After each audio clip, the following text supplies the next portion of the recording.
Good day and welcome to everyone. Today's seminar is presented by Dr. Christina Kwauk and Natalia Villalpando. The title of today's seminar is A New Green Learning for a Just Transition. Christina and Natalia are the co-founders of Unbounded Alliance. Let me tell you about Unbounded Alliance. It is an organization with the mission to transform the systems tasked to nurture, develop, shape, and protect present and future generations by preparing the organizations and professionals within them to be climate smart, climate resilient, and by equipping them with data, evidence, and capabilities to feel confident in their actions. About Christina and Natalia. Christina Kwauk, PhD, is a social scientist and policy analyst with an interdisciplinary focus on education for climate action. She combines her expertise on international development, gender equality, and youth empowerment to identify transformative education solutions for the climate crisis.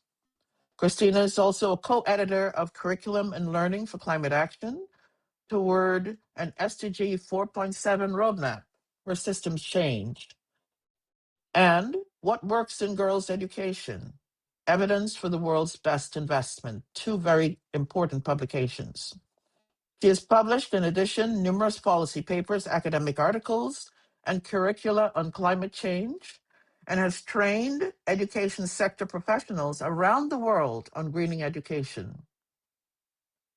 In addition to being co-founder of Unbounded Alliance, she also serves on the Cosmos of Stars for Regen Intel, Girl Risings Advisory Council, and is a member of the Climate Change Action Plan Ad Hoc Committee for the Prince George's County, Maryland County Public School Board of Education. Formerly, Christina was a fellow at the Center for Universal Education at the Brookings Institution. She was Associate Director of the Monitoring and Evaluation of Climate Communication and Education, the MEST project. She was Head of Climate and Education at the Education Commission and a member of the international jury for the UNESCO Prize for Girls and Women's Education. As you can see, she's been very active in the education space related to climate resilience and action. Her counterpart, Natalia, has been working in the design and evaluation of public policies for the last 13 years in both Mexico and Colombia. And she focuses mainly on entrepreneurship, SMA, and innovation policy. Before joining Unbounded Alliance, she co-founded C230 Consultories Colombia, a public policy consultancy that worked hand in hand with Impulsa, the National Planning Development, and IFC, the International Finance Corporation, amongst others, to strengthen the entrepreneurship ecosystem in Colombia. In partnership with Nesta, she delivered the Global Innovation Policy Acceleration for the Pacific Alliance in both Colombia and Mexico. In Mexico, she led the design of the national strategy to strengthen the e-commerce section and create policies to address barriers to funding for SMA and INADEM, which is Instituto Nacional del Emprendedor. At national level, and Fondesa, at the local level, Fondesa stands for Fondo Desarrollo Social, and that was in Mexico City. She later led Crea Comunidades for Emprendedores Sociales, delivering hard and soft skills courses for marginalized entrepreneur women across 9 states in Mexico, working with indigenous women in Yucatan, Quintana Roo, Oaxaca, and Guerrero. Today, she collaborates as a board member with Transforma Global, a think and do tank. I like that, a think and do tank, working towards sustainable and regenerative development. She brings together an assortment of experiences working with the private and public sector to create solutions for a regenerative economy. Natalia is currently based in Panama. Two very key individuals who are masters at what they do and are significant in this effort towards global social progress. So Natalia and Christina, welcome, and we look forward to your seminar. Over to you. Thank you. Thank you so much, Yonette. It's a pleasure to be here with you all and to be able to contribute a small part of your series and the discussion and of the IPSP and of the working group. So we're delighted to be here, and thank you for having us. I'm going to start presenting this for us all here today. Just give me a moment to get this set up. All right. Can you see this okay? I think okay. Yes. Okay.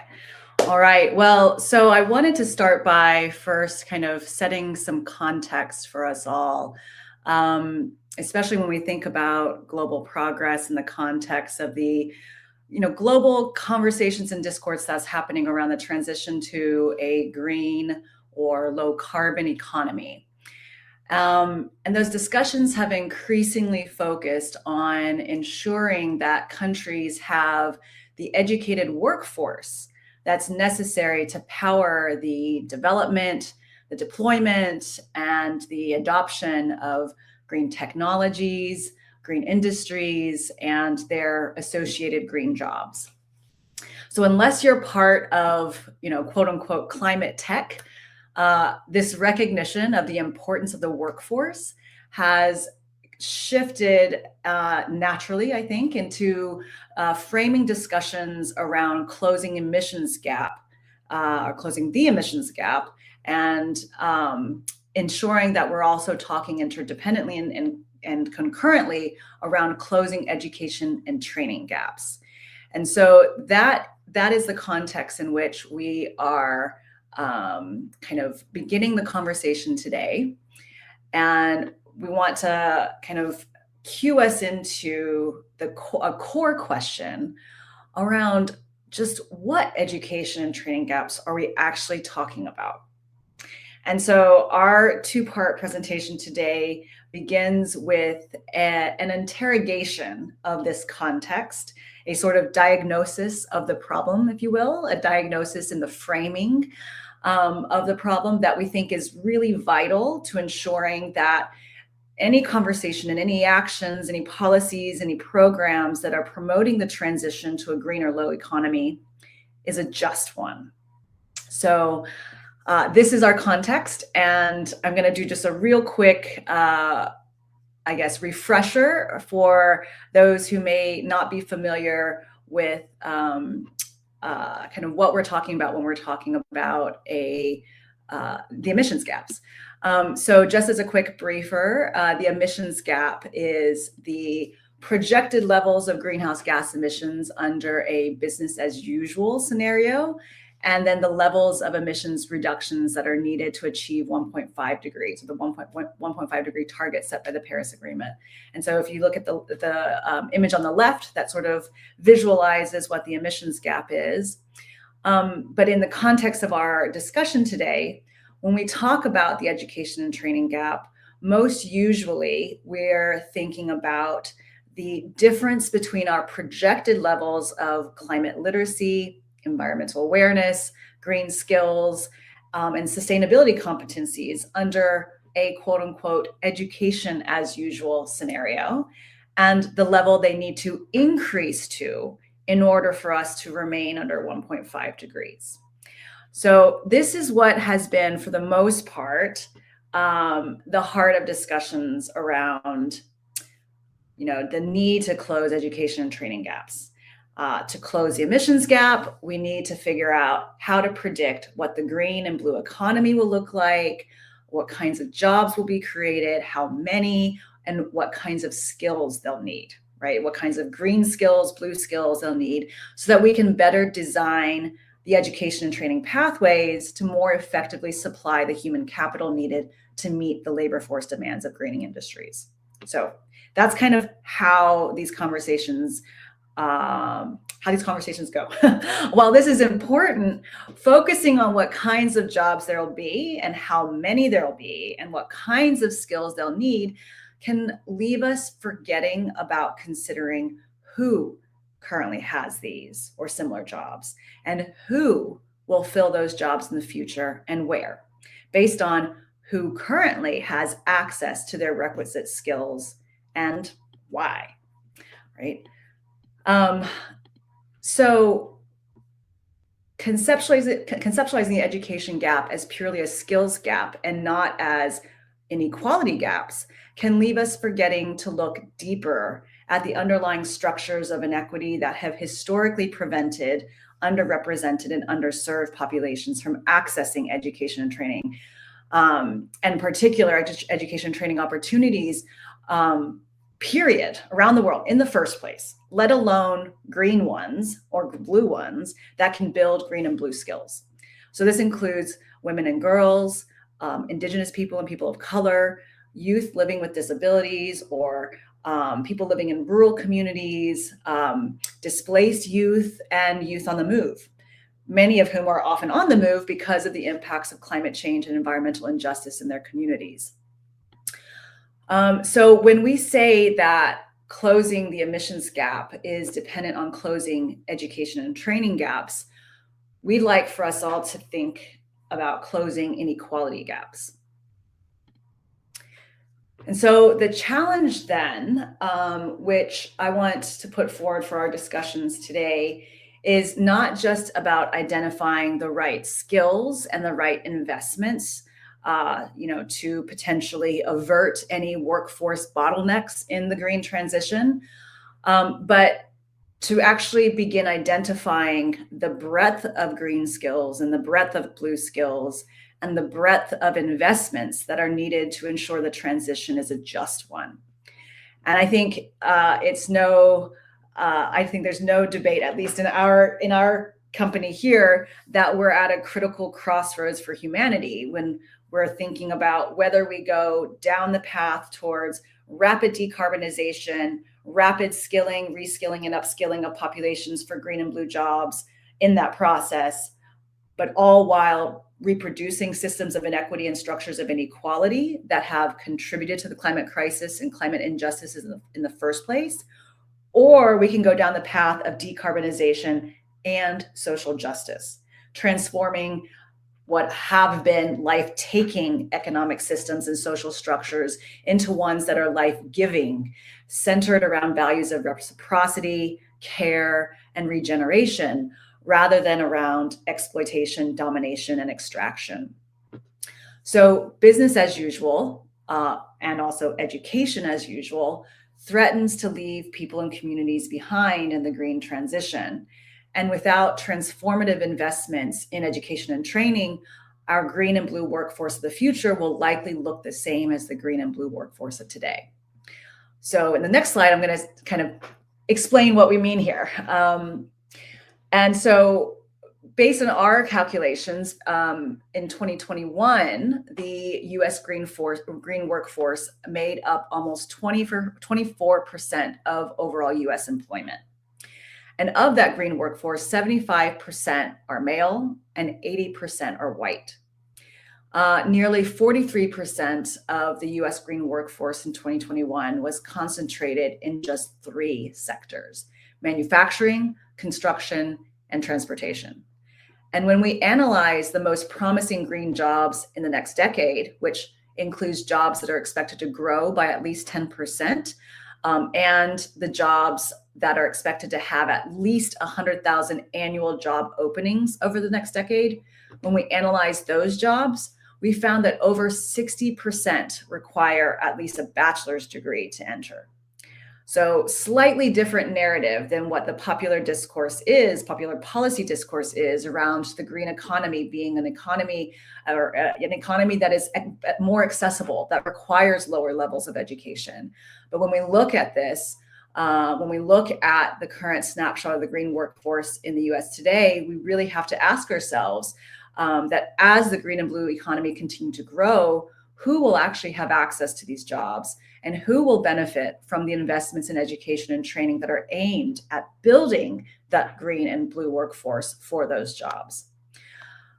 So to answer these questions, we had the opportunity to engage in a really fascinating opportunity to dive into an analysis where we got to do in two parts. So the first part, we walked through the country's current landscape of green learning to green job pathways. So green learning to earning pathways within the green economy.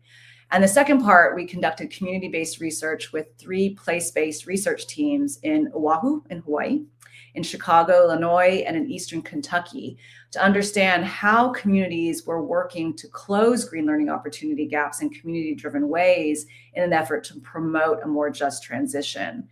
So we took that opportunity to really try to take a step back and to really center equity and justice in inquiring what is, what are the prospects for a just transition if we are to continue thinking about education investments, and workforce development investments in the same way as we have been in our current fossil fuel driven economy. So in that work, in the analysis of green learning to earning pathways, we started from the end of the pathway in the labor market and worked our way back to the beginning of the pathway in our education system. And we identified 3 points along the journey where existing cracks, divisions, and stratifications are really starting to become hard to reverse inequality gaps over time. And in fact, if these gaps are left unaddressed, they really threaten to define the future of the green economy in ways that are reproducing the same inequities and stratification of our current one. And so these gaps are the green jobs gap, the green skills gap, and the green learning opportunities gap. And each demand our attention in terms of really thinking about transformative investments to change the current structures and systems. And so I'll go into each of these gaps in more detail now. Okay, so first, the green jobs gap. So today, and we have QR codes here if you want to take a look at the report. I know it's really hard to see this chart in the PowerPoint presentation, but you can check out the QR code and download the report. But I'll walk us through this one. So today, underrepresented populations are more likely to participate in low-skilled and low-paying green jobs. And so this suggests, like many other analyses on the green economy, that the green jobs distribution across the population is stratified along gender and racial lines. And these stratifications are themselves defined by historic inequities in education and training that are experienced by historically excluded or historically marginalized populations. And they're also heavily associated with wage and economic inequalities. So what you're looking at here now is a snapshot of the top 15 green occupations with at least 100,000 annual job openings projected over the next decade, disaggregated by education level required to enter and disaggregated by race. So again, you can check out the QR code. It's in our policy brief report on page 19. You'll also be able to see other figures that I'll be showing in a moment. So in terms of the colors, so the blue that you see on half the chart is an indication of the educational level required to enter, and blue signifies a bachelor's degree. Green signifies a high school diploma or equivalent. Gold is a post-secondary non-degree award, and gray is no formal educational credential are required. And then the second and the third rings that you see are the sector and the job titles, that like wind energy operations manager, brownfield redevelopment specialists, sustainability specialists, construction laborers, recycling and reclamation workers, and so on. And then that outer ring is the racial composition of the current workforce in these occupations. And so what this chart shows us is the gap in participation by historically marginalized or excluded populations across these jobs in the green economy based on educational level required to enter. is also an indication of where we are going to begin seeing lines of wage inequality across populations become drawn. So it's not perhaps new news to see that the Hispanic or Latino population or Hispanic and Latino participation in jobs like construction laborers, which pay well below the national median wage, is at nearly 50%, over in the top left in the gray, whereas their participation in green jobs like software developers, which require a bachelor's degree to enter and pay almost 3 times the national median wage, is less than 6%. So this gap matters because it tells us who holds which green jobs and where across the green jobs distribution there are gaps in participation across different populations. And if we want to achieve a just transition where no one is left behind, but participation in green job opportunities increasingly depends on more levels of education, then those populations that have experienced historic underrepresentation in post-secondary education and training opportunities will continue to face heightened barriers in the green and blue economy. These not only have economic consequences, but also social, racial, and environmental justice implications. Okay, so what about tomorrow's green workforce? What about those current students who are on course to build the skills required for tomorrow's green jobs? Will tomorrow's workforce look any different? Well, the short answer is no, and the long answer is a little bit more complicated. So here we're measuring current trends in green skills acquisition, but that task is rifled with challenges.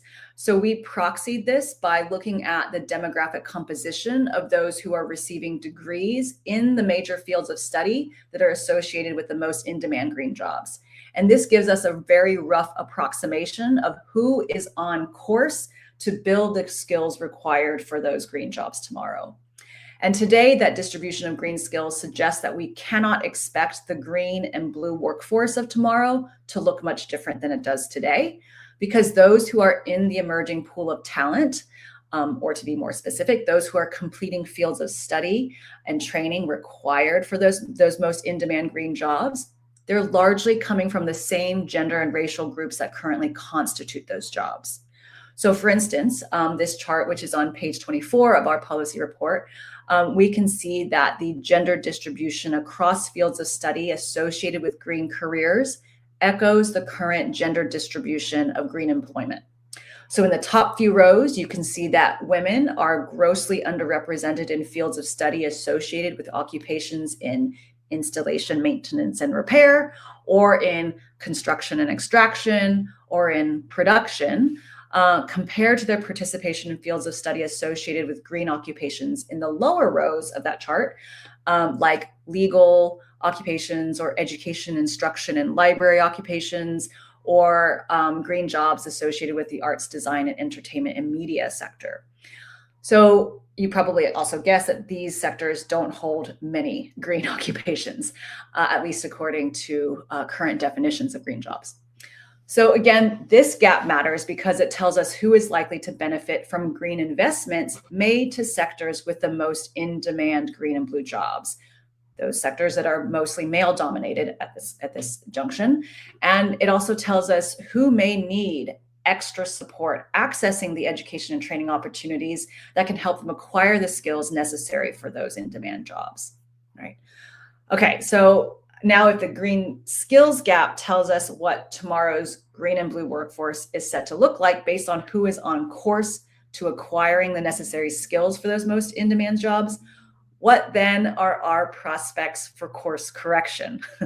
What are our opportunities for closing the green skills gap, especially among historically marginalized communities across the country?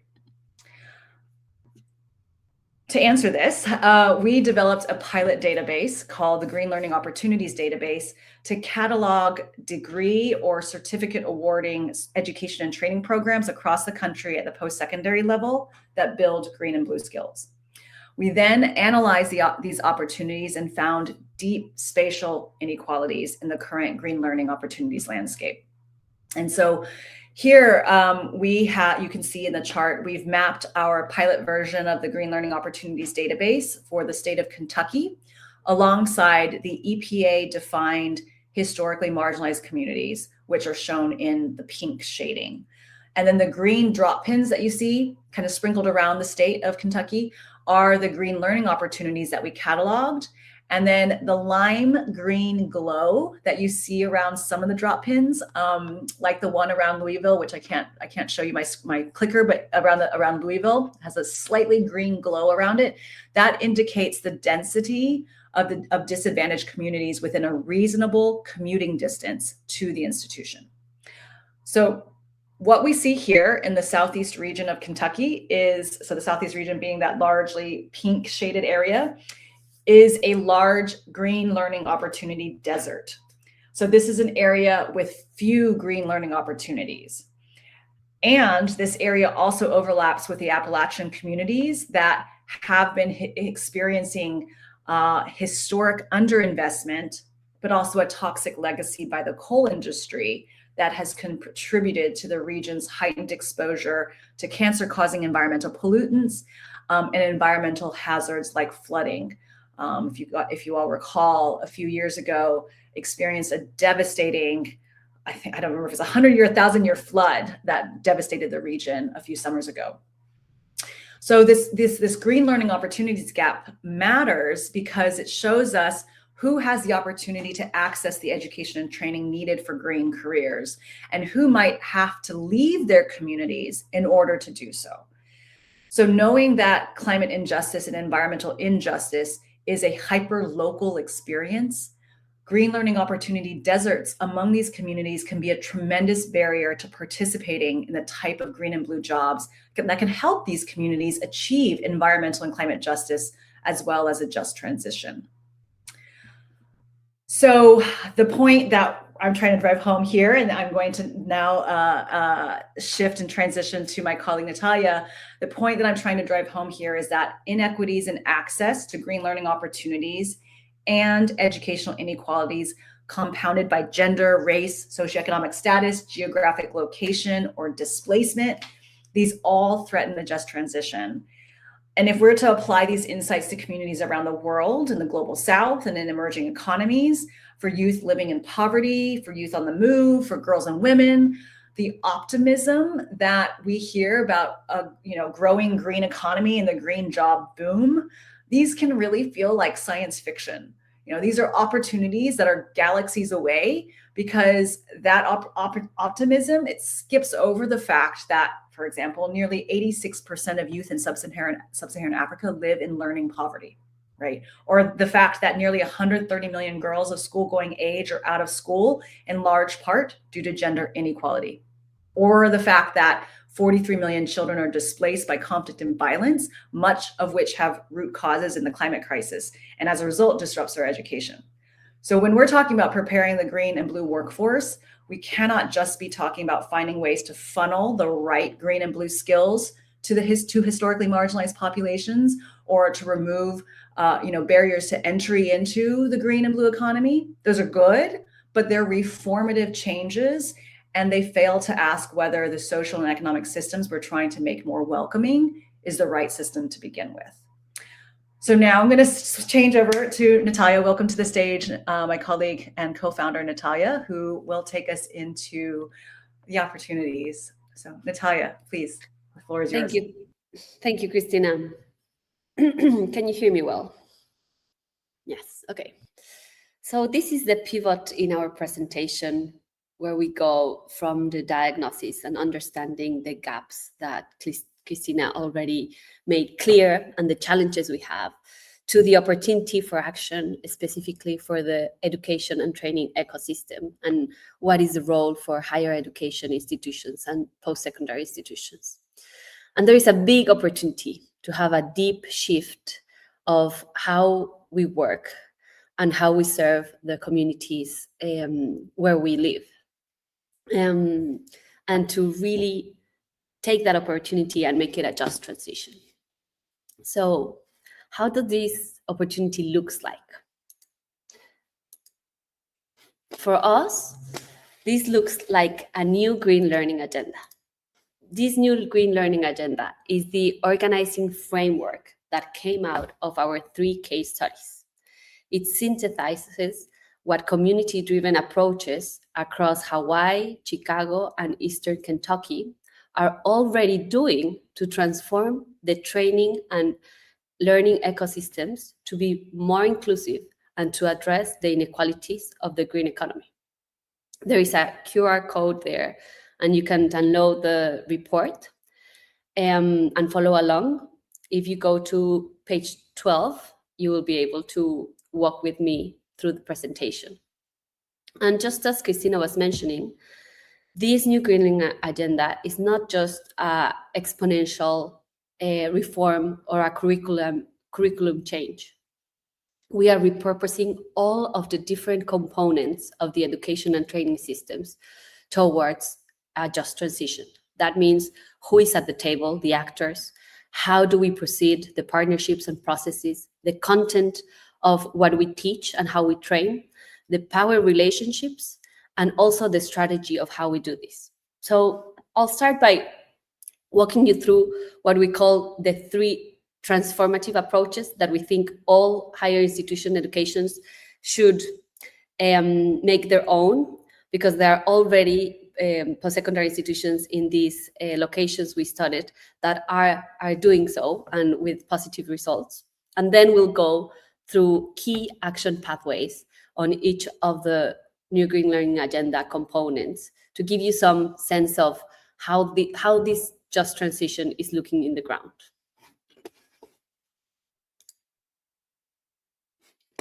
So the 3 transformative approaches are, at a high level, approaches that help drive a just transition. Each of these is an attempt to respond to an unsustainable approach that has been dominant within existing systems of education and training.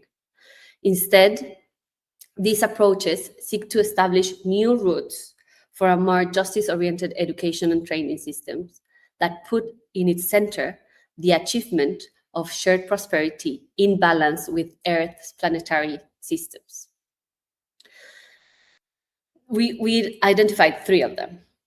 The first one, the wholeness approach, where environmental justice and community well-being, belonging, identity are viewed as integral to green learning opportunities and green workforce development strategies. This approach is grounded in the assumption that environmental and climate justice cannot be achieved as a separate or isolated issue. It therefore demands being pursued as a whole through green skills development rather than in separate spaces and places by the education and training institutions. The second one, an economy of care, allows us to focus on growth that is not on profit and ownership only, but on the quality of relationships. Such an approach requires a profound shift in institutional values and priorities, moving away from resource extraction and exploitation towards stewardship, circularity, reciprocity, and a shared prosperity, all in harmony with our natural ecosystem. Achieving a green economy that continues to extract resources for marginalized communities is no closer to promoting environmental justice than our current fossil fuel-driven economy. And this will require everybody in the higher education institutions to look inward to the position they hold and how they work in that role day to day. And the third one, collective action. We're tackling complex and systemic challenges like environmental and climate justice must be done in transformation with others, not in isolation. To do this, higher education institutions may need to repair relationships, shift power imbalances, and build trust and solidarity with other serving institutions. We cannot do this in isolation, not even with other higher institutions. We need to work with other types of organizations that are closer to the needs and interests of the most marginalized groups. So with these three transformative approaches in mind, we have identified 5 action pathways, each related to one of the 5 components that create a new green learning agenda. And the first one is strengthen the ecosystem of actors. And we think of an ecosystem as a very diverse forest, right? Where there is diversity of types of trees, the same for the types of actors that are needed to hold that new green learning agenda. We need to think beyond formal learning spaces and start addressing the green learning opportunity deserts. This might mean seeing what community-based organizations and private sectors can do, not only as delivery and implementation partners for green and blue skills, but also as critical agents of change who can fill the gaps in green learning opportunities for hard-to-reach and historically marginalized communities. For example, this picture is in Hawaii, a community-based organization called Kupu that has been in partnership with over 100 schools and colleges, as well as businesses, to create workforce training opportunities for youth by connecting them with elders and as well as local businesses, creating green skills for stewardship of the land. All this by addressing the systemic issue in natural resources management and the lack of green job development for Hawaii indigenous youth population. Kupu is able to reach populations that are typically hard to reach by post-secondary institutions due to long history of exclusion and colonialism. So this is a good example of how we can broaden that ecosystem that a new green learning agenda will require. The second action pathway means to orient the content towards environmental justice. And this doesn't mean just to add a new course on environmental justice. What we saw from our 3 case studies is that we need to center power shifting, center justice, and make sure that content is driven by community needs and interests, as well as the context of how they are living the impacts of climate change. So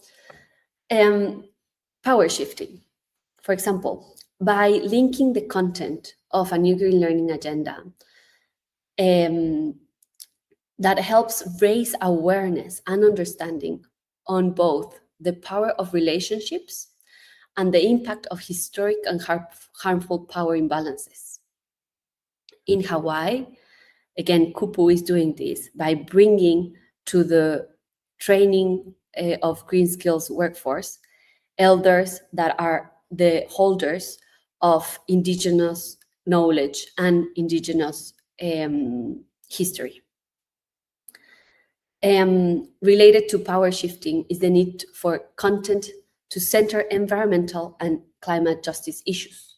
Teaching sustainability from a science perspective overlooks the interdependent relationships between humans and nature that define our cultures and well-being.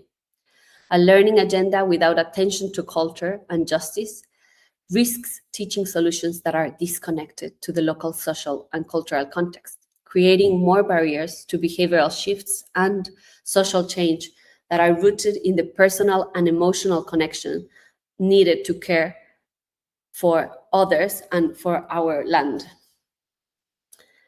Another interesting example is in Chicago, a community-based organization called Little Village Environmental Justice Organization ran a community solar certification program that not only combined the technical green skills, but created awareness of environmental racism and community health, explicitly connecting green learning to neighborhoods' lived experience of pollution.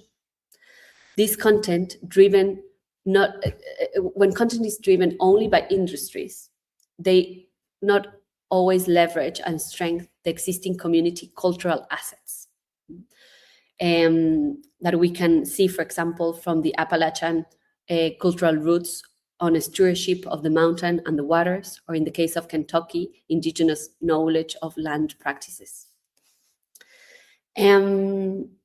This takes us to the next action pathway, which is supporting transformative processes. This is a key one because this one is embedded in all the other action pathways. We need to replace the incentives that create the processes and the partnerships of education and training ecosystem. Usually, incentives are driven by extractive and transactional social and economic relationships, and we need to prioritize participation, reciprocity, circularity, stewardship, regeneration, and care.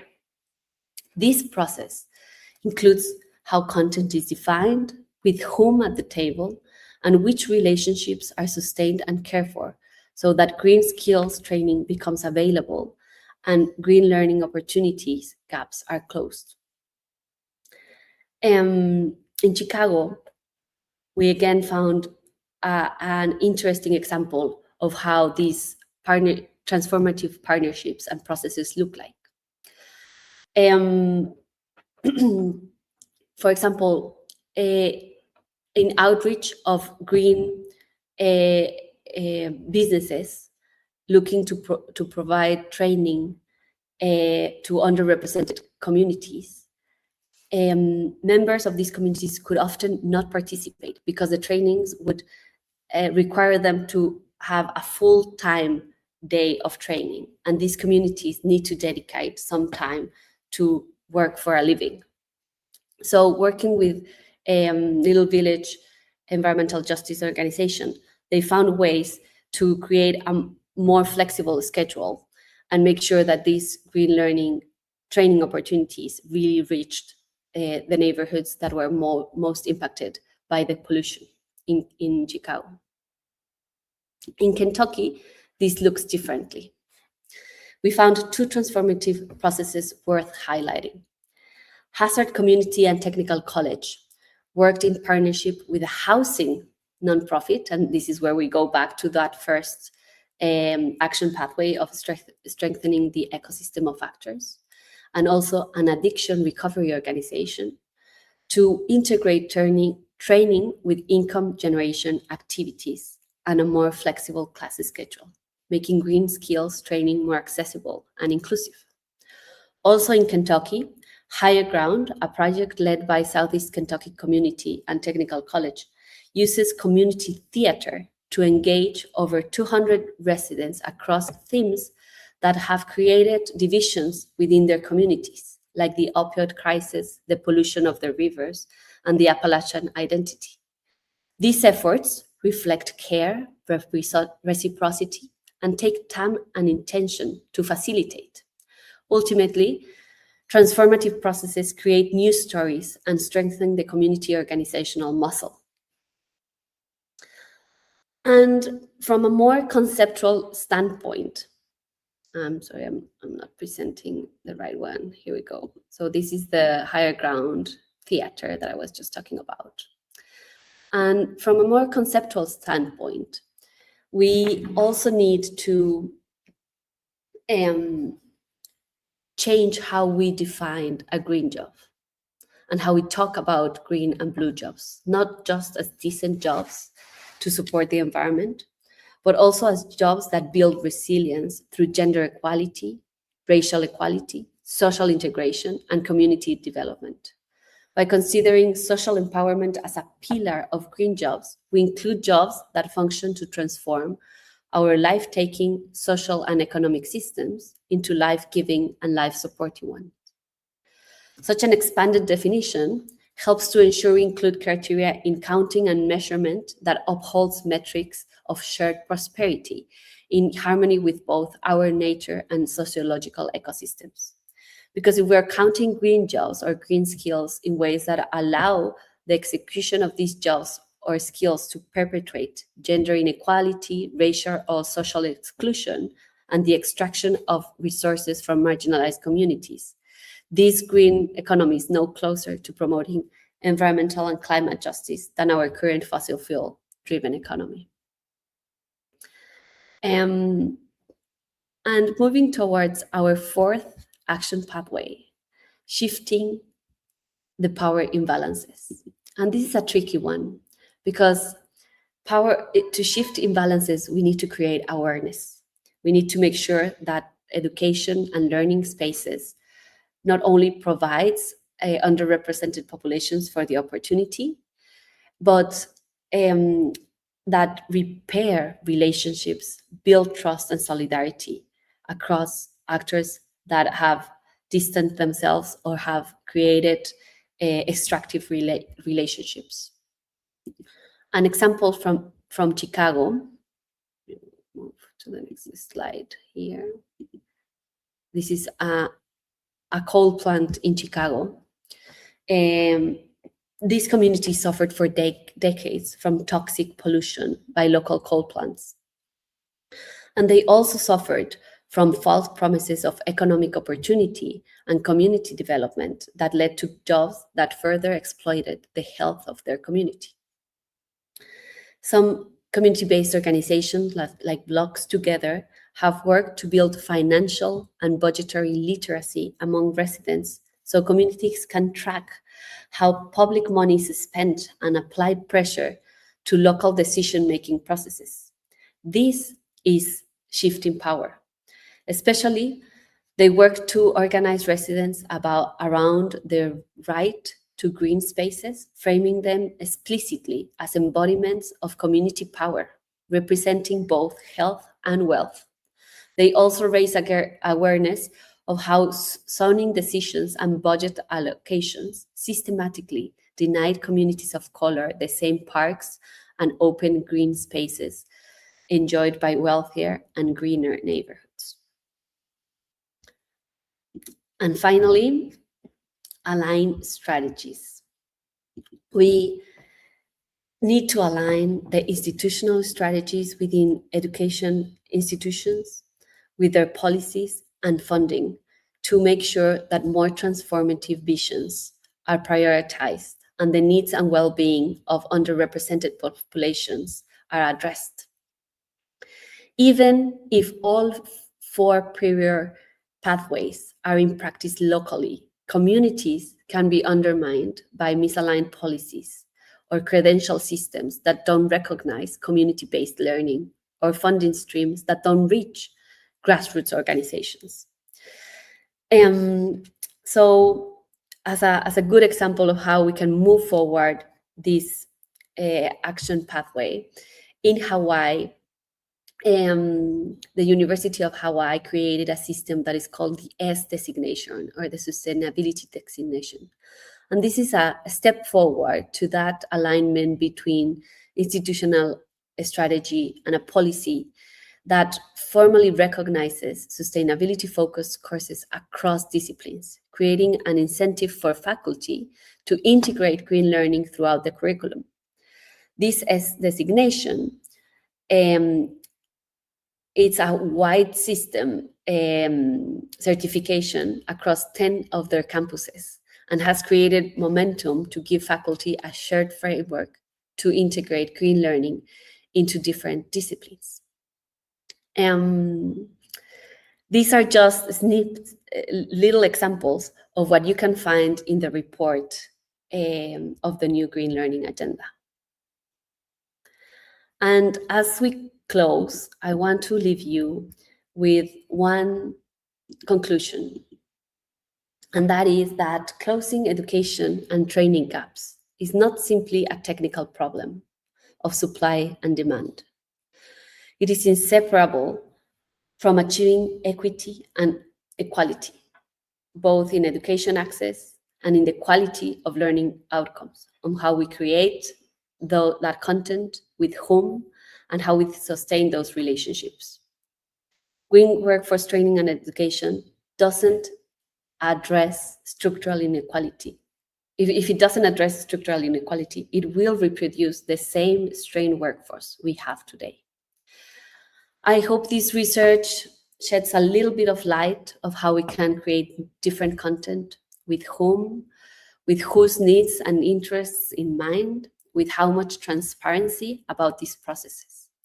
And I hope these 5 action pathways help support the key role of higher education institutions across the US to create a more inclusive and equitable green economy. I'll share with you the webpage where you can find the complete report and also each of the 3 case studies. And I want to close by acknowledging our research partners and the communities in Hawaii, Chicago, and Eastern Kentucky who generously shared their time and knowledge with us to come to these conclusions. We'll be happy to answer some questions. I think we have some time now. Yes. Thank you. That was an amazing presentation. I know Christina and you and I talk a lot about this stuff. And as I listened to you, Natalia and Christina, it made me think of all of this as a problem of awareness and access that leads to learning poverty. And I went even further. Your slide 17 with the wholeness approach, community, economy of care, collective action. Those are the 3 what encapsulated most of what you presented. It made me think of I just worked on a proposal with Abigail Opong, a subject matter expert in Urban Health 360, who's based in Accra, Ghana. And her focus is emerging language technologies, how you can use language technologies to enhance awareness and access in marginalized populations. She's based in West Africa, so she's focused on the African continent and beyond. But that made me think it. What we looked at were things like easy access to information, improved understanding of climate risks related to health, and how do you reduce language barriers? Because just like in Latin America, and in the US, because of immigration, we assume English is the main currency, but we have many people who speak indigenous languages and different language forms. And so the need to reduce the language barrier and increase literacy. We were talking in this instance among adolescents and youth in relation to health, but it's the same scenario, same concept. I know we focus on post-education, post-secondary scenarios in this talk, but you also are saying they must be community-driven. And so very often when we think community-driven, we think of municipal leaders and national leaders. There may be community leaders involved, but moving from individuals in community. How can we use language technologies to communicate the need for skills? What kind of skills within these marginalized populations? And so strengthen, because we have to go at it at both ends. We've all been in the business for quite some time. I don't see any gray hairs on Natalia, but I see on Christina just like mine. And time is of the essence. While we're doing it from one end, secondary education, we have to do it from the community end. So because what happens is, we saw it in the medical field. Once we had this ads about over the counter, you can take, the pharmaceutical industry got it. They took it to the people. And so an individual walks into a doctor's office and say, I would like a prescription for this, because I understand it will help me be better at that. How can we incorporate that same thinking, going from both ends, into this amazing work that you guys are doing? I know it's a long question, but let's unpack that. That's terrific. I've got a couple of thoughts swirling in my head. Natalia, do you want to respond first, or Shall I? Go ahead, I'll follow. Okay. I love that you bring up the language tech kind of angle.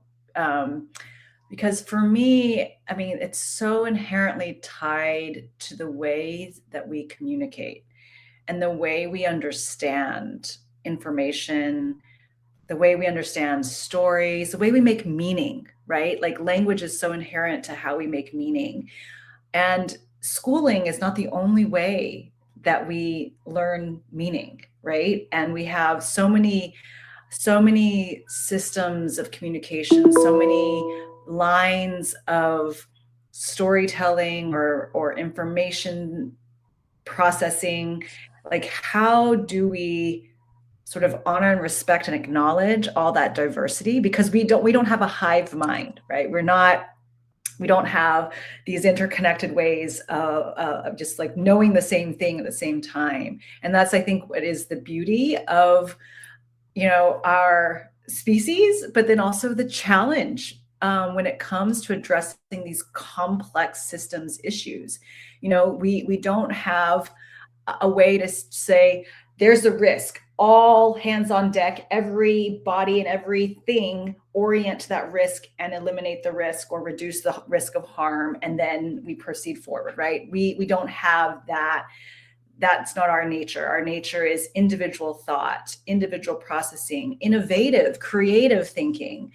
And language is such a critical lever of that. And I think, while we, even in doing this work around a new green learning agenda, I mean, as Natalia said, we had the opportunity and the privilege of bringing together different place-based researchers who understood contextualization, understood localization, understood context, so that we could begin in some ways to create new lines of communication and ways of translating information and translating understanding, translating meaning. And that, I think, like, if we had language tech to help enable that process, I feel like what a wonderful way to open up more possibility for whether that's code switching or translation, right? Because, like, at the end of the day, it's how do we understand the challenge?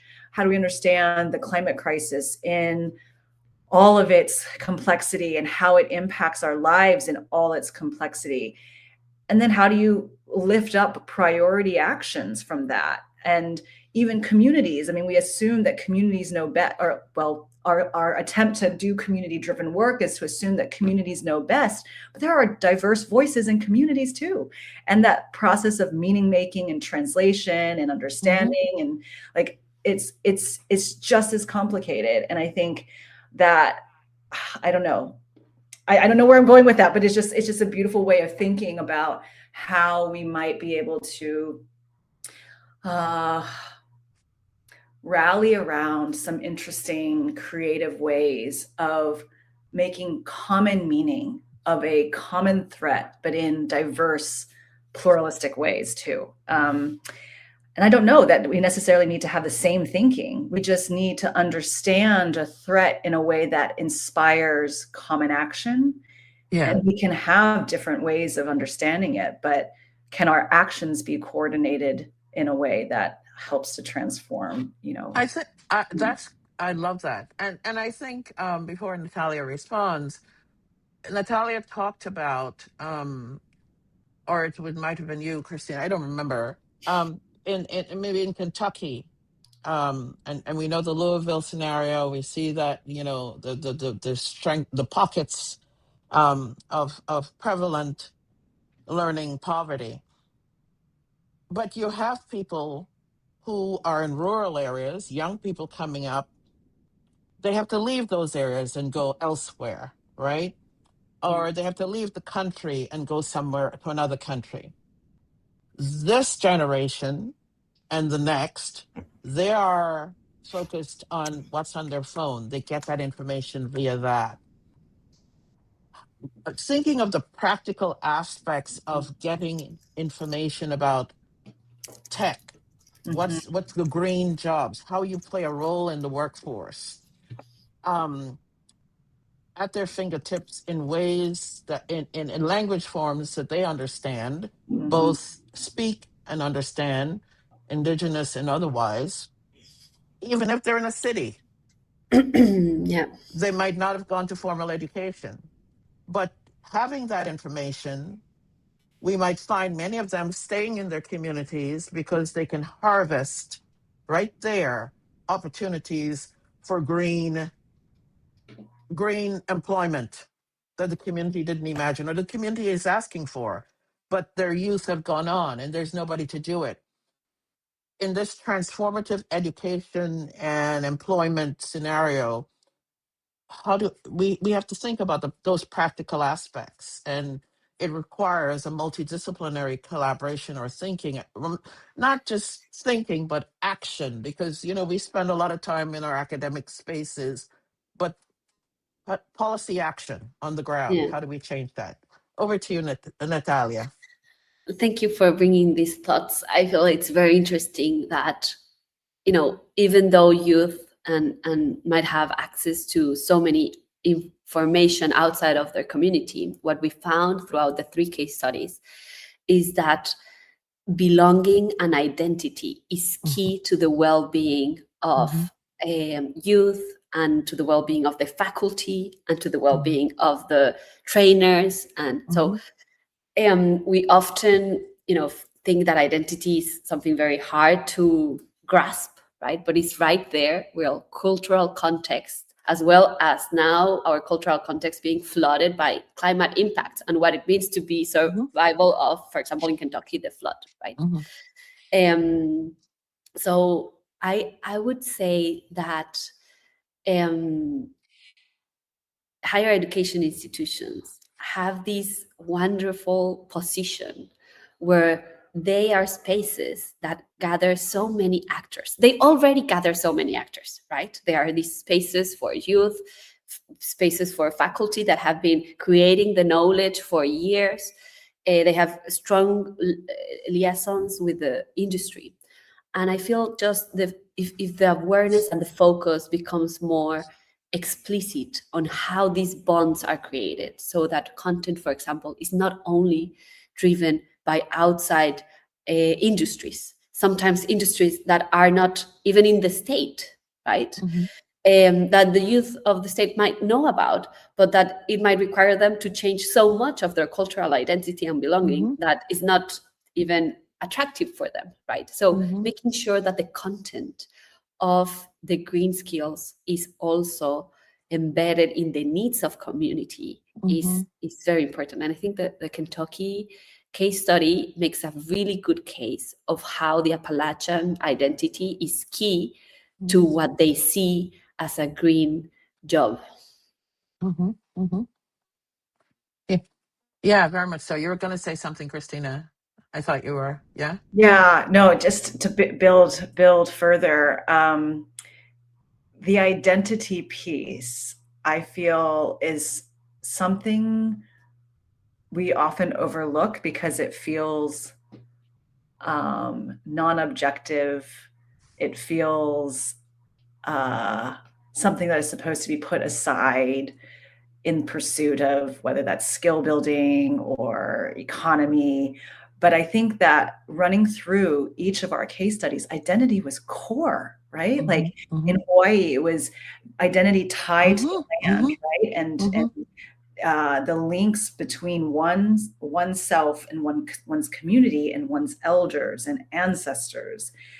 In Kentucky, the Appalachian identity was a critical piece, and that identity, the story around that is so intricately tied with history of land exploitation and poverty and food deserts and the same goes with like Chicago, right? Like its identity is such a core part of it, but we forget because we jump into content, we jump into skills, we jump into sectors, and we forget that who we are and who we see ourselves as in relation to our environment is so core.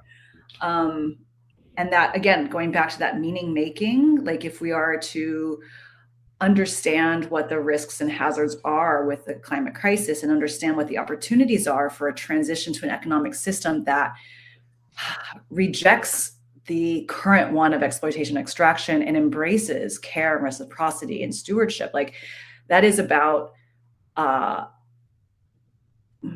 rejecting also the notion that identity is separate from these systems. And I think that that's something that's, you know, I didn't expect to come out of this work together. And it's so. And I think lived experience, identity and lived experience, right, are inexorably bound up, because how is this information accessible to me? Am I able to relate to it? And so this green thing is not in a distance, it's in my community, and I can play a role. It's like the boy who built I think in an African country, built a wind turbine out of found parts, right? Because he was able to link identity, geography, and need to his local need. innovation, right? And so, and that's not, there are many youth like him who are hoping to do that, but how do we provide them with the access and and enhance their awareness? Margot, you're on stage, and it looks like you have a question or a comment. You're on mute. Oops. There you Okay, are. can We you can hear me now? Yes. Okay. So yes, it's all of the above. I found this discussion not just enlightening, it's insightful, it's prescient, it's present. I'm really excited. And I love the direction of the analysis and the fact that you're now talking about identity, and you mentioned structural inequality. And part of the unpacking, or part of the trying to find pathways that work, also need to look at, I think somebody mentioned the power dynamic, because the whole issue of equality and equality, as you all know, social scientists, are bound up with our social structures and the permission structures, and how power is used to enforce or define options. So I just wonder if there is space to continue this discussion, linking identity, linking, exposure to new opportunities, and therefore pathways, to try to, if not address, at least open the door, because embedded in the identity and the lived experience is the question from the members of community, I believe, in terms of how and when and where can I challenge what I know my lived experience tells me are my boundaries. And I see that in the same way with what I would call asymmetric information. I think the example of the pharma industry and, reaching out to the end consumer, but we can ask how many of those people that receive the messaging feel empowered or are allowed to make those suggestions in a way that affect the change that they need for themselves, right? And I think in the green space, we can think of it also, and again, I'm not an expert in this area, but as an observer, the whole redefining or encapsulation of the very concept of global warming or climate change, as it has now been transmitted, again, using that power dynamic in information, whether you get it on your phone or not, to undermine trust, right? And the perception around the industry. So I am really, really always, I spend a lot of time in my space thinking about what I call the political economy of this this whole thing. And it's underlining there. So I really would like to hear more about this discussion, because I think, or engage as the subsequent. So that's my comment and hope. The second point I want to make is the focus has been on job creation. But an essential part of economic empowerment is innovation and entrepreneurship. And Christina, you and I know we've had this discussion. We tried to bend the wheel on another initiative that we were both semi-involved in. But I think when we start talking about rethinking the approach for education and education systems, and we're looking at opportunities, I think an important part of this has to be the innovation and entrepreneurship aspect. And in many respects, that ties into what I say are these structural boundaries or structural framings that are inherited and they're built in, but the systems in place enforce those in effect. So you have a high schooler who's being exposed to green jobs or green education opportunities. I think part of that is, if I can't get a job, what are the opportunities that I can leverage within my community, either as an economic entrepreneur or as a social entrepreneur? And giving them information or exposing them to what others have been able to do or what the possibilities are, so that they can innovate and find pathways that don't necessarily depend on the job creation. And when we get within communities and you have, policymakers and you have the fiscal officers of the state or the community, then we can also look at linking incentive structures to encourage those things, right? So I think I would encourage, and I'd be willing to engage around looking at the ecosystem and the actors within the ecosystem in ways that we recognize the way in which they work on a very practical basis, and therefore how they impact the lives of members of communities wherever they are, because the context may be different. But I think these are issues that are real no matter where you are in the world. Thank you for that. I see lots of head nodding with Christina and Natalia. So yeah, thoughts? I would love Natalia to jump in on the innovation part, and then maybe I can talk a little bit about some of our centering youth work. Natalia, do you want to go in that? You want to start first? Sure. I think Margot, you hit the nail, as we say. And I think the innovation bit is definitely not something we worked in the scope of this research, and it's worth exploring. But I feel there is one important overlap, and is that throughout the research, we tried to make sure that we made explicit how this is an ecosystem, right? It's even more than a network, right? And the complexity of sustaining that effort will require a wholesome approach, an economy of care, and a collective action, right? And we see this very particularly in some faculty members we had the chance to interview that are really keen on making a change and transforming the content of their classes, but they are also overwhelmed by the task that they have, right? And not only in terms of professional work, but also at personal level. And I think this overwhelming reminds us of the importance of that ecosystem that needs to hold them, right? That needs to support them.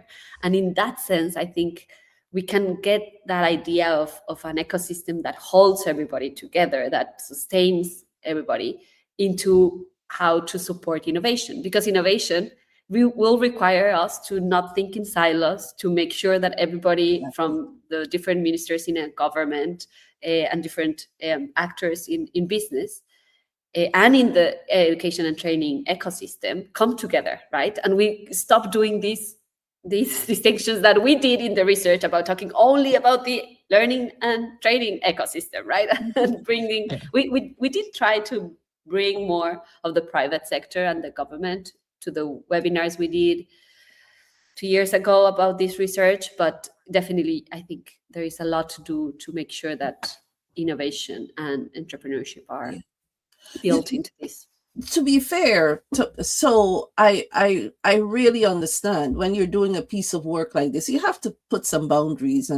But what I'm getting at, and I know I referred to the incentive, forgive me, spent 30 years advising governments on policies, so it seeps in. But where I was really going here is even in the education content, right, that is being developed, it's about opening windows. You don't have to open the window and take everybody down the full course, but by using maybe non-traditional examples, bringing other voices into the space and using content that's already out there. I'm just saying that in itself, enables a young person coming up to see a pathway where they may feel that that's a good one, but they don't have something to relate to, even whether you're in Appalachia or not. But we also know that social dynamics make it easier, depending on where you fall in the social structure or racial, whatever, intersectional, pick one, that would allow somebody who is willing to think outside the box to have the option of exercising that thought and doing something about it, right? Yeah. So this is where I, that's what I was inferring, really. Right? Yeah. So I'd love to jump in on this, because I think some of our other work, we have another portfolio of work that's focused on centering youth in a just transition. Mm-hmm. And I think that work really highlights the space of innovation and entrepreneurship in ways that this work on the New Green Learning Agenda did not have the opportunity, because we had to bind the parameters and everything. Mm-hmm. But I hear you on, like when we talk about green jobs, I speak to high school students in the county here about green jobs, and it's like, what are green jobs? And they're all thinking, you're an environmental scientist, or you're a landscaper, or a biologist, things that exist right now, like jobs, occupations that exist right now. But I think the challenge of this transition that we are facing is a challenge of the imagination, and the challenge of like the innovation spirit of humanity, right? And we have to create a whole new economy. Like the jobs of yesterday, there may be room and space for that. But if we really want to see a low carbon economy, a net zero economy, or a green economy, a blue economy, this means creating new work that is in line and in balance within planetary boundaries, right? It's like creating new occupations, new endeavors that don't exist because we haven't appreciated or valued those kinds of economic opportunities as things that are worth pursuing. And so when we think about how do we center youth in a just transition? I mean, yes, we can try to figure out how to channel them into the existing pathways, into existing green sectors or emerging green sectors. But critically, it also means creating space for the creation of new sectors, new occupations, new enterprises. And what are the ecosystems and the enabling processes and programming and funding that's necessary to create that system? And like, what are they? We had funding before when, we had the development assistance structures that have now, contracted significantly, that created space for youth entrepreneurship, youth green entrepreneurship. But, if those are disappearing, what are the new types of investments and opportunities we need to create structurally and incentive wise, so that young people, one, can get exposed to the idea that maybe there's a job out there that doesn't exist now that they can create, Exactly. right? That allows new economic relationships between humans in the more than human world in ways that are, that generate livelihood, but livelihood in balance with our planet. And, what is that? And I think taking the time to understand that ecosystem of actors, the systems and processes, the power power dynamics that have to be shifted in terms of access to early capital, and, what an investor might want in return over that, idea, like all of that needs to be reexamined. And I think, we've had the opportunity to highlight some really interesting case studies across Africa and in South Asia of young people doing that. But those are like isolated case studies. Where is the scale? Like we need that at scale, and that requires a systems change. Yeah. So this is an amazing conversation. Unfortunately, we don't have enough time to parse and continue this. So I think I strongly recommend that we continue this conversation offline, the four of us. Um, uh, and I want to make a pitch as we wind down. Oftentimes, when we think of it, it's a big thing. We have to create change, and we have to do this, and we have to do that. The reason I bring in the pharmaceutical example is we should not underestimate the power of individuals in community. Yep. I'm going with communities because communities drive change. Communities voicing, we want to do this. And I see it in my language form. I see it on on my device, my electronic device. I see it in this way, and we want to make that change, and it forces local county governments, et cetera, and investors rely on those desires, because then they say, we got some good desires we can turn into a profit model, right? So I'm staying on the end of bridging the gap and pushing more up from the community, the individuals in society. Um, you know, Yuri Bronfenbrenner's ecological framework still exists in theory and reality, and the community plays a big role in making the change. So my call to action: you're already doing it, but let's do more. Let's bring in some other perspectives. I'm particularly fascinated by the language technologies piece, and there's so many people who are thinking about it, have creative ideas that we can infuse. The work you've done is amazing. It's stellar. It's groundbreaking. Absolutely. A new green learning for a just transition. There's so much more here, and I think we need to kudos on the work you've done, and let's continue this dialogue and engage, so that we could. This is something to build on.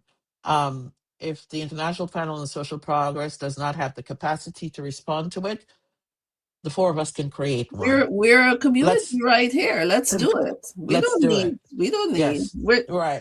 we do it. So I'll be reaching back out to the three of you. I've already talked about asking for something in the journal from Christina and Natalia, and the chapter in the edited volume that we're working on as a working group, and then these things play into proposals. We're looking out, you know, how can we turn this into something significant, because it has implications. What you've done here has implication not just for education and transformative entrepreneurship. It directly, that's why I brought in public health. The public health field will benefit greatly from what you've done. So with that, I want to say thank you. This was an amazing discussion. Thank you for an amazing presentation. Thank you for the work you're both doing. And I look forward to. I know Margot is going to amplify this presentation. I see that people are going back and listening in on these. I know Margot and her team, they post this on YouTube, and they're reposting every time. This has legs, so let us continue this discussion. And kudos on your efforts and your work. And thank you for a great seminar today. Thank you. Thank you. Thank you very much. Okay. All Thank right. Be well all. Take care. Take care. Bye. Bye-bye. Thank you. Okay, bye. Bye.